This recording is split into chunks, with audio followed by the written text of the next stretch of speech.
Isaac Romero was sitting on an old bench in Central Park, enjoying a quiet afternoon. The soft afternoon light illuminated the greenery around, creating an atmosphere of calm. Isaac was leafing through a book, absorbed in the peace of the place, while the laughter of children playing echoed in the distance. The park had always been a sanctuary for him, a necessary escape from the weight and demands of his profession. A few feet away, Officer Ethan Blake was patrolling his usual area. With more than 20 years in the same district, Ethan considered himself a connoisseur of every corner and every person who passed by. Noticing Isaac sitting alone, something in him was activated, a familiar uneasiness. It was a feeling that I had learned to follow over the years. The image of an African-American man sitting alone and too quiet on a bench did not go unnoticed. Ethan muttered to himself, "I haven't seen him around here before." He stopped and watched Isaac, trying to understand the discomfort that the scene caused him. There were rumors of a suspect in the area, with a vague description that seemed to fit, and while it was a weak clue, Ethan was enough for it. Isaac felt his gaze fixed on him and looked up from his book. In the distance, he watched Officer Ethan look at him with an expression he already knew all too well. I could see in his face the doubt disguised as worry, a suspicion without any basis. However, Isaac showed no reaction. He marked the page of his book with his finger, remaining calm, and returned his gaze. Ethan pressed his hand around the baton he was carrying. He didn't like the serenity in Isaac's eyes, that absence of fear that was to him disconcerting. With firm steps, he began to approach, his posture becoming more and more rigid. The closer he got, the less he liked Isaac's calm expression, as if the man had nothing to fear. Isaac looked at him without altering his expression, knowing exactly what was going to happen. I had been in similar situations on other occasions and knew the script. He knew that his response in the coming moments would determine the course of events. Although he was tired of these types of encounters, he also knew that he wouldn't give Ethan any excuse to escalate the situation. "Good afternoon," Ethan greeted, trying to maintain a friendly tone, though there was a tension in his words. Isaac responded with a quiet, "Good afternoon," keeping his hands visible on the closed book in his lap. "What are you doing around here?" Ethan asked, his eyes sweeping over Isaac intently, searching for something to justify his instinct. Isaac responded without losing his calm. "Enjoying the park. It's a good day." Ethan nodded slowly, though he didn't seem to really hear the answer. He was more focused on what Isaac wasn't saying, on whatever signs he could bring to the surface. "Are you from around here?" asked Ethan, with a faint trace of suspicion in his voice. Isaac smiled slightly, though his smile didn't reach his eyes. "I've been around here," he replied without further details. The evasive answer annoyed Ethan, who changed his stance to a more confrontational one. "Can I see any identification?" Isaac's smile disappeared. He knew that moment was crucial and that even though he knew his rights and knew he wasn't required to show identification just for sitting in a public park, refusing could quickly escalate the situation. Isaac looked Ethan straight in the eye, his expression serene, and asked quietly, "Am I under arrest?" His tone was firm, without a trace of doubt, and he kept his gaze fixed on the officer without recoiling. Ethan tensed at the question. That calmness in Isaac's voice and his lack of fear were deeply uncomfortable for him, as if he were losing control of the situation. "He will be if he doesn't cooperate," Ethan replied, showing a hint of frustration in his tone and placing his hand on his pistol holster. Isaac took a deep breath, keeping his expression neutral, knowing that the situation was taking a delicate turn. Although he didn't like where things were going, he wasn't going to let the officer bully him either. "I'm just sitting in a park," Isaac replied calmly. "Is there a law that prohibits that?" Ethan felt his patience run out. "You fit the description of someone we're looking for," he said, though he knew his excuse was weak. He took a step forward, looking down at him, trying to impose himself. Isaac stayed in place, not changing his posture. "And what's that description?" he asked quietly, not looking away from Ethan's gaze. The officer clenched his jaw without a good answer. He himself knew that reason was not sound, but admitting it would mean losing authority in the situation, something he was not willing to do. "Don't challenge me," Ethan replied, raising his voice slightly. Show me some identification now." For an instant, the two men looked at each other, tension growing between them. Isaac knew he could insist on his rights, but he was also aware that doing so could put him in an even more dangerous situation. He decided that for the moment, it would be best to give in. Without saying anything, Isaac reached into his jacket pocket slowly and took out his wallet. Ethan watched him, every movement under surveillance, as if Isaac was going to do something unexpected. Upon handing him the ID, Ethan abruptly took it and checked the name. It didn't sound familiar to him, but that didn't matter to him. He had already made his decision. "Stand up," Ethan ordered, taking a step back to give him space. Isaac sighed to himself but obeyed, calmly getting up from the bench and making sure to keep his hands visible. He didn't want to give Ethan any reason to say he felt threatened. "Turn around," the officer added, pulling out a pair of handcuffs. Isaac felt a wave of frustration that he pushed down, keeping his cool as he turned and allowed the handcuffs to be placed on him without resistance. He felt the stares of the people around, but he didn't react. I knew that at that moment the best thing I could do was to stay calm. As Ethan tightened the handcuffs on his wrists, he couldn't shake an unsettling feeling of having made a mistake, one he couldn't identify. But his pride did not allow him to stop. Holding Isaac by the arm, he led him toward the patrol car parked nearby. Isaac walked in silence, thinking about the next steps and what would happen once Ethan discovered his true role. Isaac didn't say a word as they walked toward the patrol car. His mind was already preparing for what was to come, aware that this incident would not be the end of the story. He wasn't worried about himself. He knew who he was and knew that Officer Ethan would soon find out. However, he could not avoid a deep tiredness, an exhaustion that went beyond this single meeting. Ethan opened the back door of the car and pushed Isaac inside, the tension still palpable in the air. Isaac settled into his seat, feeling the cold metal of the handcuffs pressing against his wrists. He looked out the window, watching the trees pass by as the car started, wondering how such a peaceful day had taken such a wrong turn. As Ethan drove toward the police station, his grip on the steering wheel was stiff, his knuckles white from tension. He couldn't stop thinking about the way Isaac had looked at him, calm and unafraid. Something about that expression made him deeply uncomfortable, and although he tried to ignore it, that annoyance continued to grow inside him. What was he really doing in the park? Ethan finally asked, breaking the silence in a voice full of suspicion. Isaac, in the back seat, looked up at the rearview mirror where he found Ethan's eyes reflected. "I told you," he replied calmly. "I was reading." Ethan laughed ironically. "Do you really expect me to believe that someone like you was sitting there just reading?" Isaac raised an eyebrow, remaining calm. "Someone like me?" he repeated, in a calm but marked tone. Ethan hesitated for a second, noticing his slip, but instead of backing down, he clung more to his suspicions. "He doesn't seem like the kind of person who spends an afternoon reading in the park," Ethan insisted, trying to justify himself. Isaac remained silent, allowing the discomfort to spread into the car. Finally, he broke the silence. "And what should someone who reads in the park look like, officer?"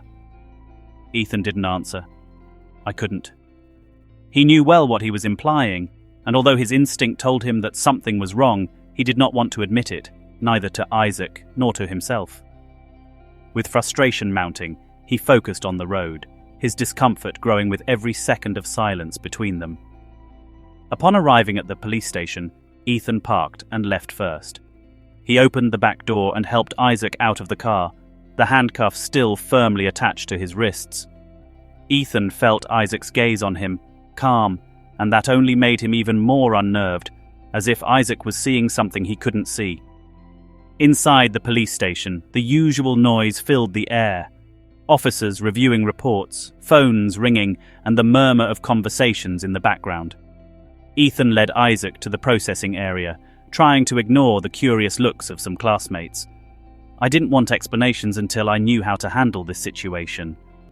Arriving at the processing table, the officer on duty, Ryan Torres, looked at Isaac and then Ethan in surprise, before asking, "What's this about?" His gaze was constantly returning to Isaac, with a spark of recognition, though he tried to conceal it. Ethan, not realizing it, simply replied in a curt tone, "I found him in the park, acting suspiciously." Ryan nodded slowly, receiving Isaac's ID, but his expression showed a flash of surprise that he tried to conceal. After a brief glance at the ID, he stared back at Ethan with a slight doubt in his eyes, but he didn't say anything and began to enter the data into the system. Isaac noticed the brief moment of recognition in Ryan's eyes and saved that observation for later. He knew that someone there, perhaps more than one, recognized his name and understood the magnitude of the mistake that was occurring. But he remained silent, letting the process run its course. "Captain Avila is in her office," Ryan muttered as he handed the ID back to Ethan. "You'll have to take it with her." Ethan tensed. Captain Lucia Avila was known for being strict but fair, and Ethan hadn't planned to get her involved so quickly. However, now he had no choice. Ethan took a deep breath, not wanting to admit that he was losing control of the situation. "Okay," he replied, trying to sound confident. Turning to Isaac, she took his arm firmly and led him toward the captain's office, her grip a little tighter than necessary. As they walked, Isaac felt the tension in Ethan, noticing the growing insecurity in his movements. He could sense the cracks in the officer's confidence, a sign that things were beginning to change in his favor. I knew that the meeting with the captain would be decisive, and I was prepared for what was to come. Upon reaching the door of the office, Ethan knocked before hearing the captain's voice from inside. He pushed the door open and led Isaac inside. The office was tidy and clean, with a large desk in the center and shelves full of folders and documents. Captain Avila, a woman in her 40s with a sharp gaze and an imposing bearing, looked up. "Officer Blake," he greeted, his tone neutral, as he looked at Isaac with a flash of recognition that he quickly hid under his professional expression. "What's this about?" he asked, keeping his eyes on the officer who guided Isaac to the front of his desk. "I found him in the park, acting suspiciously," Ethan explained, trying to sound convincing. "He didn't want to cooperate when I asked for his ID." Captain Avila cast an evaluative glance at Isaac with a slight frown. It was evident that he recognized his identity, although he showed no surprise. "I see," he said in a controlled tone. He turned to Isaac, his eyes studying him calmly. Isaac kept his gaze, showing no signs of intimidation. He knew the captain had the information and was handling the situation carefully. "Is that true?" she asked, her voice calm but authoritative. Isaac nodded, his voice calm. "I was just enjoying my day off at the park, Captain. It seemed to me that there was a confusion, but I did not resist." Captain Avila nodded slowly, understanding the situation in all its complexity. He knew Ethan had made a mistake, but he also knew he had to handle it with caution. Captain Avila nodded, her expression remaining neutral as she pondered the next step. He knew that Officer Blake was on uncertain ground, and that he had no real cause to arrest Isaac. He looked at Ethan seriously and said, "Officer Blake, I need you to get out of the office for a moment. I want to talk to Mr. Romero alone." Ethan blinked, surprised by the request, but the firmness in the captain's voice made it clear that there was no room for discussion. With some reluctance, he let go of Isaac's arm and walked out of the office, closing the door behind him. He stood in the hallway, bewildered, not fully understanding the turn the situation was taking. Once alone, Captain Avila adopted a less formal expression and said in a calm tone, "Mr. Romero, I am very sorry for this misunderstanding." Isaac smiled slightly, understanding the situation. "No problem, Captain. I know he's just doing his job," he replied, remaining calm. The captain sighed and looked at the closed door.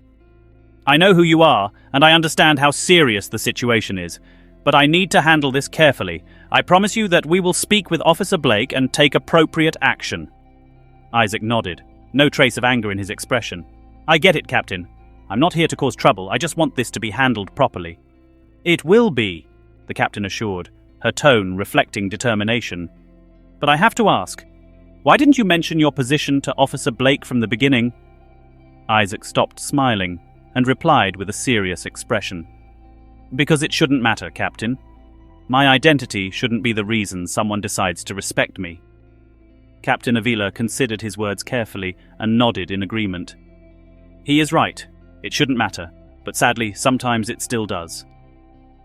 They both were silent for a moment, the weight of the situation enveloping the atmosphere.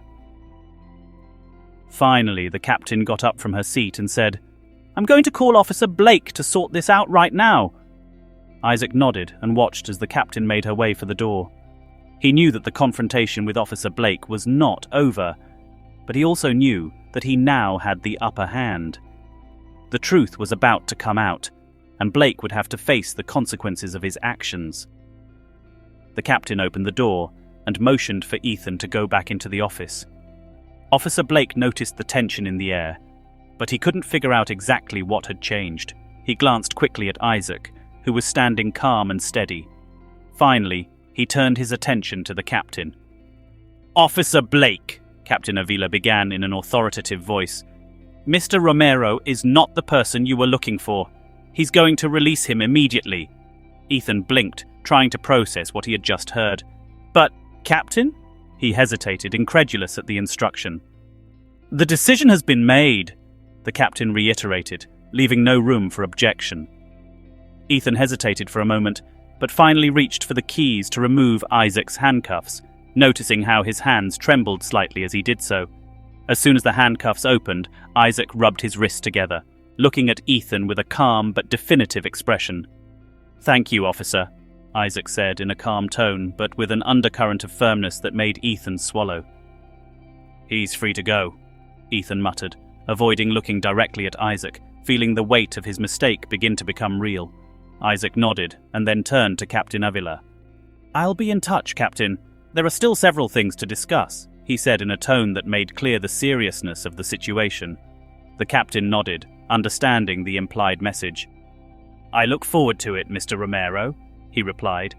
Without saying anything else, Isaac left the office and walked towards the exit of the police station, leaving Ethan in a state of total bewilderment. The officer stood motionless, watching Isaac disappear, with a growing sense that his actions would have greater consequences than he had imagined. When the door closed, Captain Avila turned her attention to Ethan, her stern gaze and stiff posture. "Officer Blake, I need you to come to my office. We need to discuss what just happened and the impact of their decisions." Ethan felt a knot in his stomach as he followed the captain. Sitting across from her, Ethan was trying to process what had just happened, but confusion and fear got the better of him. The captain stared at him before starting, "Do you have any idea who Isaac Romero is?" Ethan shook his head, his confusion evident. "No, Captain. I thought it was just someone suspicious." The captain looked at him with a mixture of disappointment and frustration. "Mr. Romero is a high-ranking special agent, one of the most respected in his field," he explained, watching as surprise came over Ethan's face. The magnitude of his mistake was beginning to become apparent. "An agent?" stammered Ethan, incredulous as the impact of his own actions settled. He had arrested a federal agent based on bias, without a valid justification. He felt a cold sweat run down his back as he processed what that entailed. "That's right," the captain said, maintaining her tone steady. "And your arrest without cause is going to have serious repercussions, not only for you, but for this department as well. This type of behavior is unacceptable and will not be overlooked." Ethan felt his world fall apart. Years of work, all in jeopardy by a single hasty decision. "Captain, I didn't know," he murmured, trying to justify his actions, although it was evident that he himself was not convinced of his own words. The captain shook her head. "That's the problem, Blake. It doesn't matter who it is. You acted with prejudice, without any evidence." Ethan wanted to defend himself, to explain his reasons, but the words got stuck in his throat. He knew he had erred, and now the consequences seemed imminent and overwhelming. Captain Avila took a deep breath, trying to control her disappointment. "Officer Blake, this goes beyond a simple error in judgment. You let your assumptions influence your work, and that kind of behavior puts the community's trust in us at risk." Ethan felt the weight of his words crush him. "I knew I didn't have a solid defense." He tried one last time to justify his actions, his voice trembling slightly. I was trying to protect the community, to do my job." The captain showed no sympathy for his answer. "And do you really believe that arresting someone without evidence contributes to the safety of this community?" he asked, his eyes piercing. Ethan looked down, unable to answer. Deep down, I knew the answer was no. The captain leaned back in her chair and looked at him sternly. For now, he will be on temporary suspension while we evaluate this case and decide on the disciplinary measures to follow. This decision is not mine alone.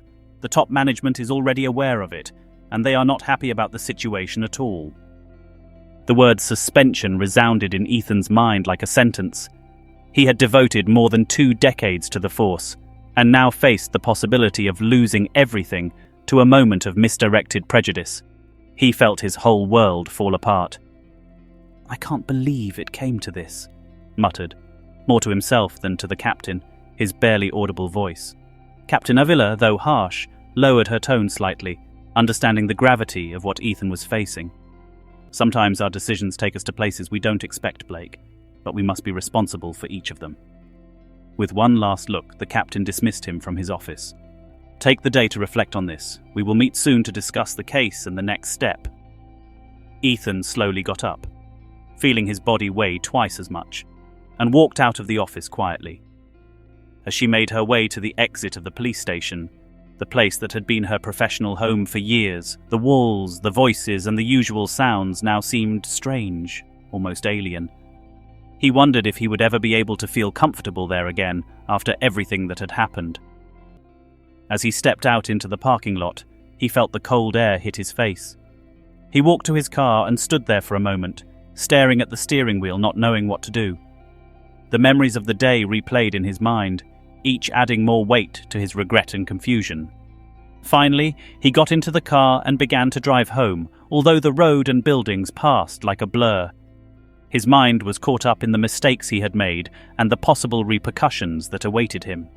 The atmosphere in her home was like an echo of the emptiness she felt. Ethan sat in the living room in complete silence, the events of the day repeating themselves in his mind. He reflected on every decision he had made in the park and every word he exchanged with Isaac. For the first time in years, he found himself questioning his own ability as an officer. The next day, when I returned to the police station for a checkup, everything felt different. The officers around him avoided looking directly at him, some with an air of discomfort and others of judgment. It was as if, suddenly, he had become someone alien in his own environment. He sat in the waiting room of the internal review area, waiting to be called. The atmosphere was solemn. Time seemed to pass slowly as I waited. Finally, the door opened, and he was invited in. Inside, Captain Avila, along with a couple of internal affairs representatives, were ready for the review. Captain Avila began, looking at Ethan seriously. "Officer Blake, this meeting is to determine the appropriateness of your actions during the arrest of Mr. Romero. We will review every detail and make a final decision based on what is set forth here today."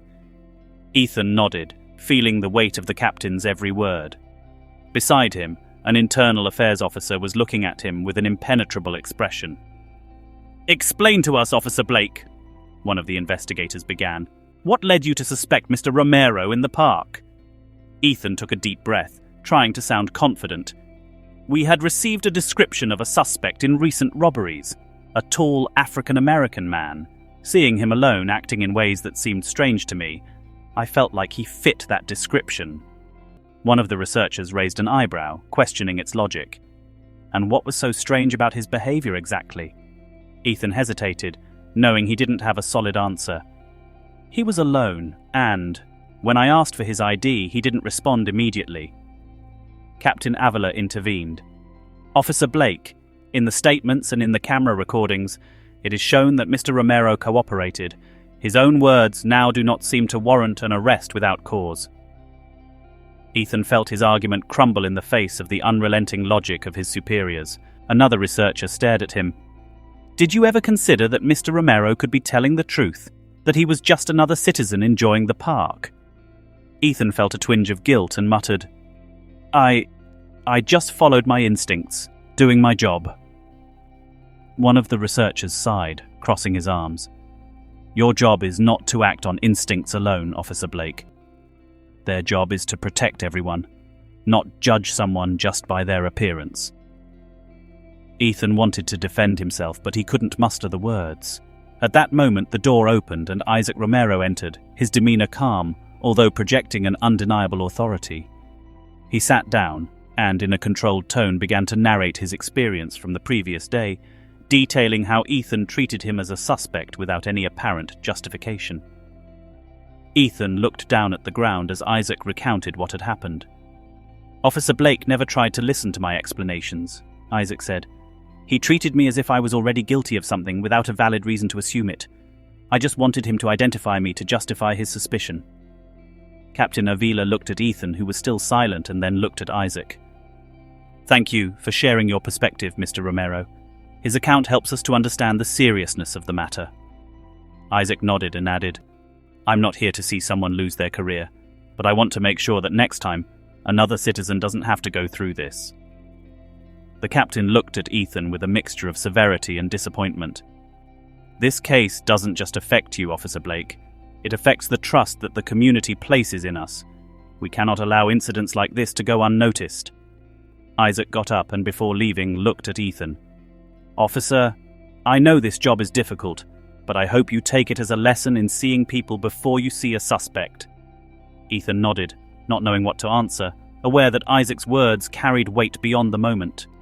Captain Avila looked at him once more. "Officer Blake, you will be placed on temporary suspension while we finish the review. This is an opportunity to reflect on what it means to wear this uniform." Ethan left the room feeling more lost than ever. Isaac's words resonated in his mind, and for the first time, he began to deeply question whether he was truly living up to the values of his work. He knew that his career was hanging by a thread. As he made his way home, uncertainty took hold of him. His years in the department felt far away, and for the first time, he wasn't sure who he was without the uniform. As the streets passed before him, he realized that he had a lot to learn, and even more to change. In the days that followed, Ethan spent every minute feeling empty and regretful. The silence in her home, which she once found comforting, was now overwhelming. For the first time, she found herself face to face with her own prejudices, and the realization weighed on her more than she imagined. Finally, the day of the final review arrived. Ethan showed up early at the police station, his uniform spotless, but his expression reflected the weight of uncertainty. He was called to the conference room, where Captain Avila, the internal affairs investigators, and, to his surprise, Isaac Romero were already waiting for him. The captain began the session in a firm tone. "Officer Blake, we are here to discuss the outcome of the investigation and the disciplinary decisions we will make based on your actions." Ethan nodded, aware that he was about to face the final judgment on his career. One of the researchers took the floor. "Officer Blake, in your report, you mentioned that you acted on instinct in suspecting Mr. Romero. However, as a police officer, your job requires evidence, not presumptions. Their decisions were based on prejudice and not on concrete facts." Ethan felt a mixture of shame and regret. He wanted to defend himself, but he knew that anything he said would ring hollow. He knew that his own words had condemned him from the beginning, and facing that reality was like a wound that was constantly reopened. Isaac, sitting across from him, looked at him without a trace of animosity, but with a calmness that only deepened Ethan's remorse. "This incident didn't just affect me, Officer Blake. It reflects a larger problem in how we treat people in this community." Ethan nodded, unable to hold Isaac's gaze. "I get it. No. I can't change what I did, but I can try to learn from it." His voice was barely a whisper, reflecting the vulnerability he felt at that moment. Captain Avila continued, "This case has shown that we must review our practices and ensure that our officers act fairly and responsibly. We cannot allow perception to influence how we treat people." The captain's eyes were hard, but there was a faint note of understanding. Isaac leaned forward slightly. "Officer Blake, I'm not here to ruin your career, but to make sure something like this doesn't happen again. Next time, you and your colleagues think twice before judging someone just by their appearance." The captain nodded to Isaac's words. "Officer Blake, the administration has decided that your action warrants a severe penalty. He will be removed from active duty and, depending on his cooperation in awareness and training programs, will be assessed as fit to return to service in the future." Ethan nodded, feeling the weight of the decision, but understanding that it had been the consequence of his own actions. "I get it, Captain. I will do whatever it takes." The words were bitter to him, but he also felt a strange sense of relief, as if he was finally ready to face his mistakes. Isaac rose from his seat, looking at Ethan with an expression that combined firmness and compassion. "I hope this is a lesson, not only for you but for everyone in this room. We are not looking to destroy careers, but to build a fairer system." Captain Avila addressed those present with a clear conclusion. "This incident should serve as a reminder of the responsibility we have in wearing this uniform. It's not just a job, it is a commitment to the community and to justice." With those words, the meeting came to an end. Ethan stayed in his seat for a moment, processing the scope of everything that had happened. Finally, he rose, bidding farewell to the captain and the investigators with a mixture of regret and determination to change. As he walked to the exit of the police station, he felt that each step brought him closer to a new beginning, although the path to right his wrongs was just beginning. The figure of Isaac as he left reminded him that he still had a lot to learn and change. The days that followed were filled with training and reflection sessions, where Ethan confronted his prejudices and began to question himself deeply about his actions and beliefs. In each session, he recalled Isaac's words, seeing him as a symbol of the justice that should prevail in his work. His time on suspension was spent working on himself, discovering how his prejudices had shaped his life and how he should get rid of them. It was not an easy process. Each revelation brought with it a mixture of shame and resolve. As he went through this process, Ethan began to feel an inner transformation. The reality of his mistake had been a heavy blow, but the path to redemption and change was giving him a new purpose. "I knew I had a chance to be better." A few weeks later, as Ethan continued his sensitization process, he received a notification from the police station. Captain Avila had arranged a meeting with community members, including Isaac Romero, to talk about the new reforms they were implementing and how they plan to address bias within law enforcement. Ethan was hesitant at first to attend. "I still felt a mixture of shame and fear at seeing Isaac again, but I also understood that this was an opportunity to show his willingness to change." He arrived at the room where the meeting was being held, greeting those present with a slight nod. Captain Avila began the session, explaining the new de-escalation and awareness training protocols that were being introduced to improve relations between the police and the community. "Today we are here to listen to the community," he declared, "and learn from the mistakes of the past to build a more just future." Isaac took the floor at one point and spoke about the importance of justice and respect. "We want to trust those who protect us," he said calmly. "It's not about one person or one incident.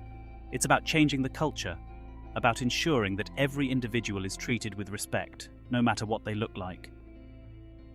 Ethan listened intently to Isaac's words and realized that this process was deeper than he had imagined. It was not just about correcting a mistake, but about working to regain the trust of the entire community. He felt that this meeting was a fundamental step in his personal journey. When it was time for questions and comments, Ethan, with some nervousness, raised his hand and addressed the audience. "I know that my actions have caused considerable damage," he began, his voice trembling. "I'm here to listen and to learn. I am committed to improving and being part of the change we need." The audience watched in silence, some with skeptical looks, others with curiosity. Isaac looked at him for a moment and nodded slightly, acknowledging his effort to take responsibility. For Ethan, that gesture was a sign that maybe he was on the right track. As the meeting progressed, Ethan began to see the breadth of changes needed. He was not the only one in need of introspection. The police force itself needed to review its methods and mentality. The words of the community made him reflect on his role and his true purpose. The session concluded with a commitment from Captain Avila and the rest of the team to continue implementing reforms. Ethan approached Isaac after the meeting with a sincere expression on his face. "Thank you for giving me the opportunity to right my wrongs," he said, his words humbling. Isaac looked at him, serious, but with a slight smile. "This is just the beginning, Officer Blake. There is still a lot of work to be done, but the first step is to acknowledge mistakes and be willing to change." Ethan nodded, knowing that these words would be a guide on his way. In the months that followed, Ethan dedicated himself to improving as a person and as an officer. She actively participated in the trainings and spoke with other officers about the importance of leaving prejudice behind. Little by little, he earned the respect of his colleagues and demonstrated his commitment to the community. The process was long and challenging. Ethan faced a lot of criticism, but he understood that it was part of the consequence of his past actions. Over time, those criticisms began to morph into expressions of support as other officers and community members began to see his genuine effort to change. Finally, after a year, he was reinstated in the force, on the condition that he continued to participate in sensitization programs and serve as an example of reform within the department. Captain Avila expressed her satisfaction with his progress, although she reminded him that the road to justice was continuous. For Ethan, this opportunity meant more than just his career. It represented his redemption, a second chance to show that he could be a true protector of the community, someone people trusted. He knew that respect was not earned only with words, but with actions. Now, every time I patrolled the streets, I was reminded of Isaac's words and the importance of treating each person with dignity and respect. The experience had changed him, and while the scars of his mistake were still present, they also reminded him of his commitment to be a better officer every day. Isaac and Ethan met again on several occasions, at community events and awareness meetings. They both knew that, although their relationship had begun in adverse circumstances, they now shared a common mission: to work for a more just and equitable society. Years later, Ethan became an advocate for equal justice within law enforcement, often speaking to other officers about the importance of confronting and overcoming their own biases. His experience with Isaac became an example that counted new recruits at every training. For Ethan, this experience was a constant reminder of the responsibility he had in wearing the uniform. He knew there was still much to be done, but he also knew that every step toward justice was a step toward a more united community and trusting in its protectors. Time passed, and Ethan continued in his work, striving every day to be a better and fairer officer. The experience with Isaac had not only changed his life, but had left an indelible mark on his way of working and his relationship with the community. With each patrol, each interaction, he sought to remember the value of justice without prejudice. At a community event, organized to promote trust between the police and local residents, Ethan was invited to speak about his experience.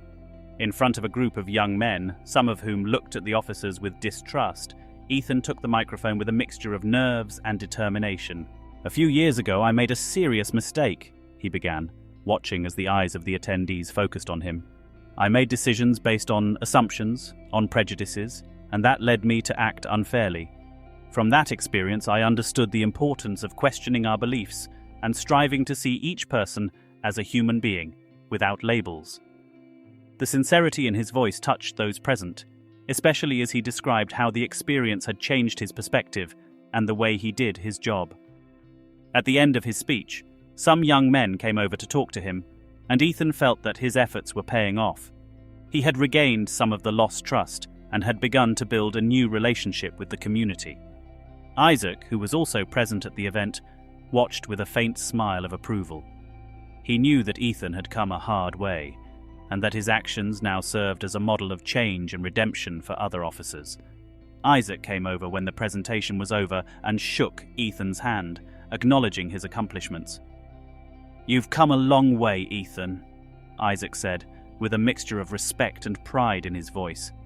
Ethan nodded, grateful for the support Isaac had given him. "Thank you, Isaac. I wouldn't be here if it weren't for that lesson you taught me. And even though the road was hard, I'm grateful that I had the opportunity to change." Both men shared a moment of understanding, knowing that their story had impacted not only their own lives, but also those of many people around them. The change they had helped foster at the precinct was now beginning to spread to other parts of the community and police force. Ethan continued to promote reforms and training within the police.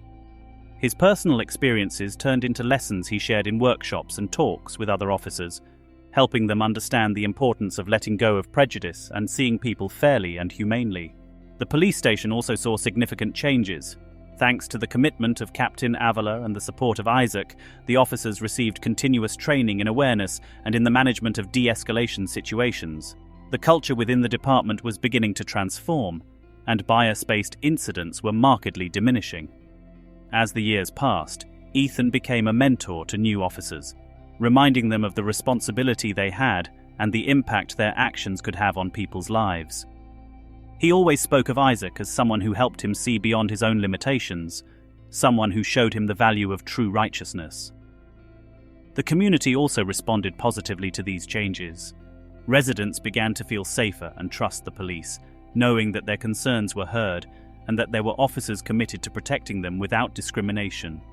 Isaac and Ethan stayed in touch over the years, meeting at events and collaborating on initiatives to improve the relationship between the community and the police. Both knew that the road to full justice was long and that there was still much to be done, but their story showed that change was possible. Over time, Ethan's story and redemption became an example for many to follow. Other police departments began adopting similar programs, inspired by their precinct's commitment to justice and equity. In his final year of service before retiring, Ethan was recognized for his dedication to justice and his efforts to improve police-community relations. As he accepted the award, he remembered Isaac and the lesson he had learned that day in the park. "This honor goes to all those who believe in the power of change," he said at the end of his speech. "For those who are willing to face their mistakes and work to make this world a more just place. I have learned that true strength is not in the uniform, but in the respect and dignity with which we treat others." Isaac, present in the audience, clapped along with the others, knowing that Ethan's words were genuine.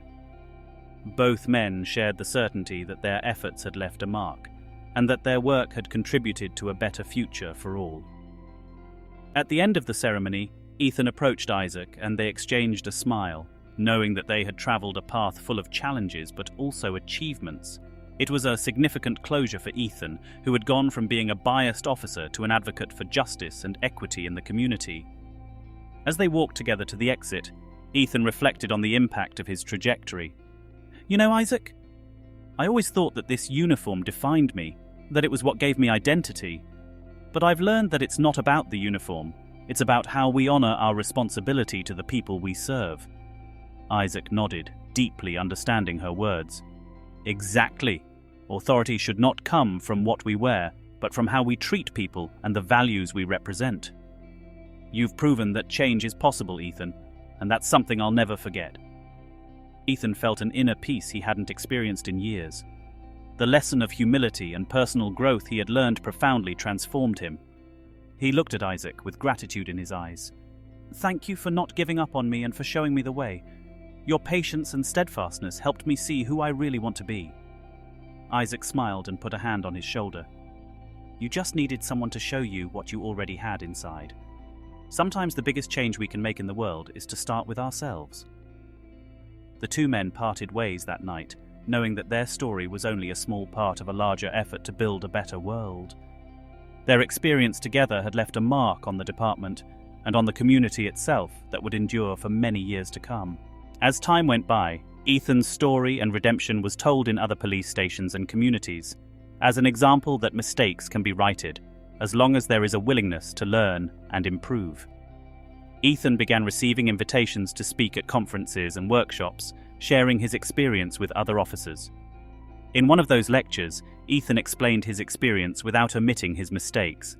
She described the process of personal reconstruction, the challenge of facing their prejudices, and the importance of continuously working on building a healthy and respectful relationship with the community. His honesty inspired many in the audience. Isaac, for his part, continued to collaborate on community initiatives and worked with other leaders to promote justice in different sectors. His collaboration with Ethan and the precinct became an example for other districts and police departments, which began implementing similar training programs. Years later, the police station where Ethan and Isaac had initiated this transformation was recognized for its commitment to justice and equity. Captain Avila also became a pillar of these changes, and her leadership helped solidify reforms that made the department a more inclusive and respectful place. Finally, when Ethan decided to retire, he left the police station with the certainty that his legacy was in good hands. The new generation of officers had learned from his experience and understood that true justice required empathy, sensitivity, and respect for all people. On his last day, officers from the precinct gathered to say goodbye to him. It was an emotional moment, and several of his classmates thanked him for being a mentor and an example of change. Ethan said goodbye with a heart full of gratitude and satisfaction, knowing that his work had been a true service to the community. Isaac also attended the farewell, and both friends shared a last talk in which they recalled the years of learning and collaboration. "You will leave a mark on this place, Ethan," Isaac told him sincerely. "You have shown that change is possible, and many will remember you for that." Ethan smiled, touched by his friend's words. "I would never have made it this far without your help, Isaac. You taught me what it means to be a true servant of the community. As of now, this place is still in good hands, and I am confident that things will continue to improve." Both men shared a final handshake before saying goodbye, knowing that their friendship and work had contributed to building a fairer future for all. Ethan left with the certainty that he had accomplished his mission and that he was leaving a legacy of honor and respect in the place that was once his home. After his retirement, Ethan continued to collaborate in the community as a volunteer, supporting rehabilitation and social justice programs. Although he no longer wore the uniform, his commitment to justice remained firm, demonstrating that the work of a true public servant does not end with retirement. Isaac and Ethan continued to meet from time to time at community events and talks, always maintaining the mutual respect and friendship they had forged over the years. Their paths continued to be intertwined, driven by a common goal of justice and equity. They both knew that their story was a reminder that, with humility and a willingness to change, anyone can transform their life and contribute to a greater good. After his retirement, Ethan found new ways to support the community. He began volunteering in restorative justice programs, where he could apply what he learned and help others understand the importance of empathy and equity. Although he was no longer in uniform, he felt that his mission of service was still alive. Ethan also regularly collaborated in sensitization workshops for new generations of officers, where he shared his experience and taught others to identify and confront their biases. In each session, he recalled his story with Isaac and how that lesson had helped him redefine his role as a public servant. One day, in one of these workshops, a young officer approached him at the end of the session. "Officer Blake," he said with a tone of admiration, "your story has made me see things from another perspective. Sometimes we act without thinking about how our actions affect others. Thank you for sharing this." Ethan smiled, feeling that every time someone learned from his experience, the positive impact of his mistake continued to multiply. "We all make mistakes," he replied. "The important thing is to learn from them and strive to be better every day." Meanwhile, Isaac continued his work in the community and in collaboration with the police. His relationship with the department strengthened, and his influence helped implement more equity and justice programs. Now, his story with Ethan was an example that was used in officer training in different police stations. The friendship between Ethan and Isaac continued to grow. Despite having started out in difficult circumstances, they both now shared a common purpose that held them together.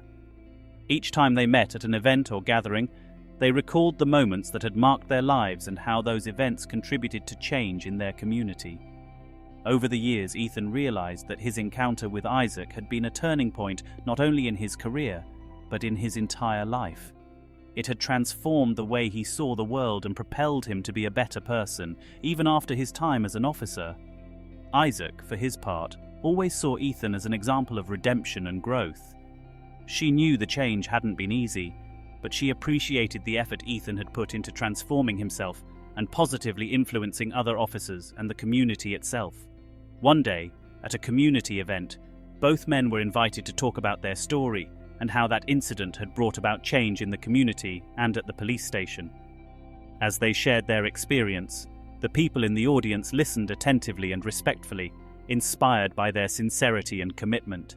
Isaac talked about the importance of justice and mutual respect, while Ethan shared the lesson he had learned about empathy and equality.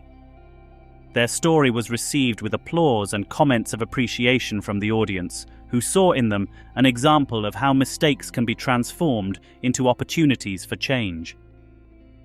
At the end of the event, a young man approached both of them, visibly moved. "Hearing their story has given me hope," she said. "It's comforting to know that there are people out there who are committed to changing things for the better." Isaac and Ethan exchanged a look of understanding and smiled, knowing that their work together had inspired someone else. It was a reminder that the impact of their actions would continue beyond themselves, influencing future generations. Over time, other police departments adopted the training and awareness model implemented at Ethan and Isaac's precinct. Her story became a reference for institutions looking to improve their practices and build stronger relationships with their communities. Ethan and Isaac were invited to collaborate on different police reform programs in other cities, and they shared their story with officers and community leaders in different contexts. They both knew that every opportunity to speak was a chance to foster the change they valued so much. At one such event, Ethan recalled a phrase Isaac had said to him at the beginning of their friendship: "True change begins with ourselves." That phrase had become his guide, and now he shared it with every person he had the opportunity to influence. Years later, in retirement, Ethan and Isaac were still friends and collaborators. Although her career paths had changed, her commitment to justice and equity remained as steadfast as ever. Every time they remembered their story, they did so with a mixture of nostalgia and pride. They knew that although change had begun in a small police station, its story had resonated in many other places and sown the seed of reform in more people and institutions. For Ethan, every encounter with Isaac was a reminder that respect and empathy were the foundation of a strong and just community. And for Isaac, every meeting with Ethan reaffirmed that change was possible when there was a genuine willingness to learn and grow. Their story together became a symbol of transformation and a testament that even in the most difficult circumstances, learning and forgiveness could lead to meaningful and lasting change. As time went by, the story of Ethan and Isaac reached the ears of more people and became something of a legend in the community. In local schools and training centres for police officers, it was held up as an example of overcoming prejudice, self-awareness, and how an unfortunate incident can be transformed into a life lesson. One day, the city decided to host an event honouring those who had dedicated their lives to improving the relationship between the police and the community. Ethan and Isaac were invited as keynote speakers. The ceremony was held in the same park where the incident that changed their lives had occurred, and this made the moment even more meaningful. When he arrived, Ethan looked at the place, remembering that afternoon when, due to his own prejudices, he had made a serious mistake. But now, instead of feeling shame, I felt a kind of peace, knowing that I had learned from that mistake and worked hard to improve and repair the damage. When he took the microphone, Ethan spoke with the same sincerity and humility that had characterized him in recent years. We all have moments in our lives that change us forever. For me, that moment happened in this park. It was here that, thanks to Isaac's patience and steadfastness, I learned the true meaning of justice and respect. Isaac, in turn, spoke about the importance of building bridges instead of erecting barriers. Ethan and I come from very different experiences, but we both wanted the same thing: a community where every person is treated with dignity. Sometimes, to bring about that change, we have to confront our own prejudices. The audience, made up of youth, adults and police officers, listened attentively and respectfully. The words of both men resonated strongly, and many of those present understood that they were witnessing something special, a story of redemption, but also of reconciliation. At the end of the event, Ethan and Isaac received a commemorative plaque for their work for justice and equality in the community. It was an emotional moment, and both men humbly accepted the recognition, grateful that their story had inspired others to be better. After the ceremony, the two walked together through the park, reminiscing about how it all began. "If you had told me that day that I would one day walk here with you and feel gratitude instead of shame, I wouldn't have believed it," Ethan admitted, looking around. Isaac nodded, smiling. "Life surprises us in ways we never expected, but in the end, The important thing is what we do with those experiences. You took the hard road, Ethan, and proved that change is possible." Years later, when Ethan was an elder, he continued to participate in community events, always remembering his experience with Isaac as a guide. Although he no longer had the same energy, his commitment to justice remained as firm as ever. Isaac also continued his work in the community, and whenever he talked about his story with Ethan, he did so with respect and admiration. They both knew that even if their paths led them in different directions, their friendship and lessons would never be forgotten. Over time, Ethan and Isaac's story became a lesson that parents told their children and that teachers included in their lessons. It was a reminder that true change begins with oneself, and that respect for others is the foundation of a just society. When the day finally came when Ethan could no longer attend events or give speeches, Isaac visited him frequently. On those visits, they recalled old stories and shared reflections on the legacy they had left in the community. "Do you think our actions really made a difference?" asked Ethan one day as they looked out the park from the window of their home. Isaac looked at him with a smile. "Look around, Ethan. There are people who grew up listening to our story and who now work for a better world. I think that's proof enough." Ethan nodded, feeling a deep peace. He knew that even though his time as an officer was over, his true legacy was in the people he had inspired. That was his victory, his true contribution. On his last visit, Isaac brought with him a photo of the event in the park. He showed it to Ethan, and they both smiled as they recalled the moment when the community honored them for their work. To them, that image symbolized the journey they had traveled together and the lessons they had shared with so many others. After Ethan's departure, Isaac continued his work, always telling his friend's story and the lesson they learned together. His friendship and accomplishments lived on in every word, in every act of justice that he inspired others. Ethan and Isaac's story became part of the community's collective memory as a constant reminder that respect, empathy, and justice are the pillars of a more humane society. In their hearts, both men knew that their journey had been worth it. Over time, Ethan and Isaac's story transcended the local community and became known in other cities and even in other regions. Their experience was shared in national forums on police reform and community justice. Leaders from different organizations saw in his story a clear example of how empathy and a willingness to change could transform not only individuals, but also entire systems. At one of those conferences, a reporter asked Isaac about his friendship with Ethan and what it had meant to him. Isaac responded, "Ethan and I met in circumstances that many would view as irreconcilable, but we both choose to learn from that experience rather than be swayed by spitefulness or indifference. That decision changed our lives, and I hope the lives of many others as well." The journalist published a chronicle on the story of both, highlighting how they had turned a mistake into a lesson in humanity and justice. The story was widely circulated and received a positive reaction from people everywhere who were inspired to examine their own biases and work for a more inclusive society. Some young men began writing letters to Isaac and Ethan, thanking them for sharing their experience and for teaching them that even serious mistakes could become opportunities for growth. For Ethan, each letter was a reminder of the importance of honesty and humility in the process of change. Isaac, for his part, responded to each letter with dedication. In his answers, he always emphasized the importance of listening and being willing to change. "Transformation begins when we stop judging and begin to understand," he often wrote, recalling the lessons he had learned alongside Ethan. The story of both was eventually compiled into a book that chronicled their journey from the initial conflict to friendship and the positive impact they made together. The book, titled Beyond the Uniform, A Story of Redemption and Justice, was read by people of all ages and became an important resource at universities and police academies. Some young officers cited Ethan as an inspiration in his first few weeks of service. "I want to be an officer who inspires respect, not fear," they said. Ethan, although retired, was proud to see that his story and personal experience had influenced a new generation of police officers. Captain Avila, who had supported Ethan's transformation and change within the precinct, also became a benchmark in her field. She was invited to speak in different forums about her leadership and how to guide others in institutional reform. He always mentioned Ethan and Isaac as living examples of the importance of justice and empathy.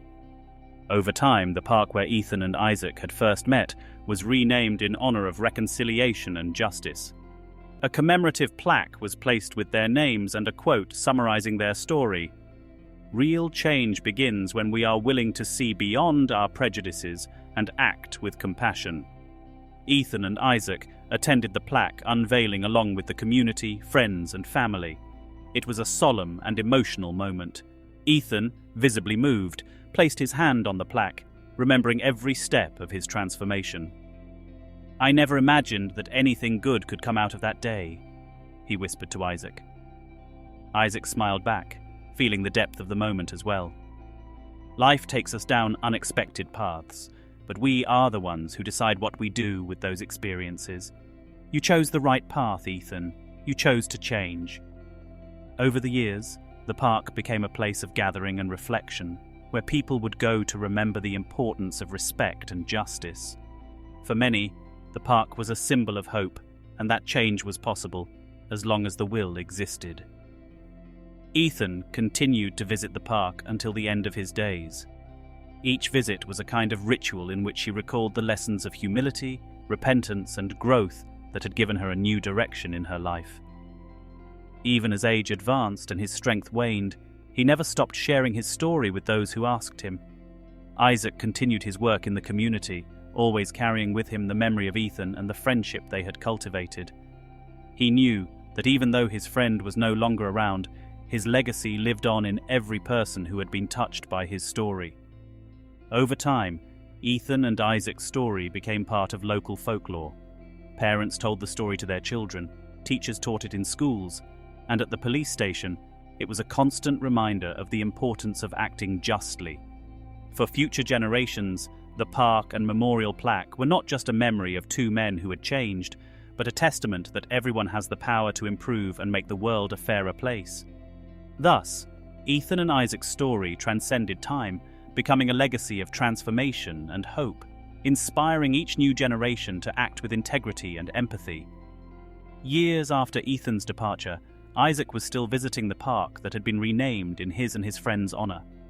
On each visit, I saw families, young and old, strolling by, some of them stopping in front of the memorial plaque, reading the quote summarizing their story. He often saw parents explaining to their children the meaning of the place, passing on to them the lessons of respect and justice that he and Ethan had embodied. One day, while observing the park from a nearby bench, a young man approached him. "You're Isaac, right? I've heard his story since I was a kid. My father told me how you and Ethan changed the way police relate to the community." Isaac nodded, moved, and the young man continued, "I want to thank you for everything you have done. Her story inspires me to be a better person and to treat others with respect. I have joined the police force because I want to be part of the change that you started." Isaac patted him on the shoulder, smiling proudly. "Thank you for being willing to continue the work. No matter how many challenges, it is always worth it if one keeps faith in justice and humanity." As the young man walked away, Isaac looked around the park, remembering Ethan and the impact their friendship had left on the world. He knew that his story, though rooted in a mistake and a moment of prejudice, had become a legacy of reconciliation and growth that would continue to inspire generations to come. He slowly got up, feeling the peace in his heart, and walked away from the park once more, satisfied that his friendship with Ethan had borne fruit. Her story was over, but her message would live on in every person who remembered that true justice and change begin from within, in the constant effort to see and treat others with respect and dignity. And so, the story of Ethan and Isaac became eternal, a reminder that kindness and redemption are always possible, and that even in the most difficult circumstances, each has the power to make the world a better place.